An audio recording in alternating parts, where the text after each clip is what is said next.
जदि मो मनुष्य मानक दूत मानक भाषा कथा कहे किंतु मोहर प्रेम न थाए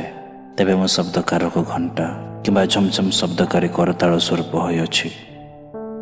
आउ जदि मोहर भाववाणी कहिबार शक्ति थाए एवं मो समस्त निगूढ़ तत्व और समस्त ज्ञान रे पारदर्शी होई थाए पुणी पर्वत को स्थानांतर करने निमंते मोहर संपूर्ण विश्वास थाए किंतु मोहर प्रेम न थाए तेबे मो किछि नहे। पुणी जदि मो दरिद्र मानक भोजन कराइबा निमंते मोहर सर्वस्व वितरण करे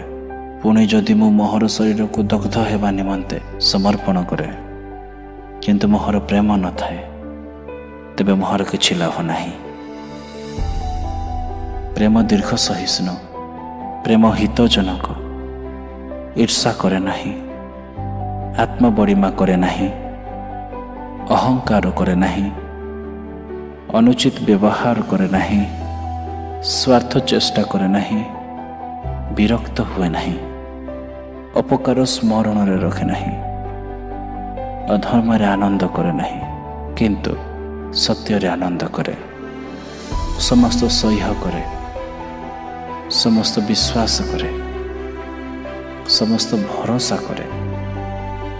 समस्त विषय रे धैर्य धरी रहे।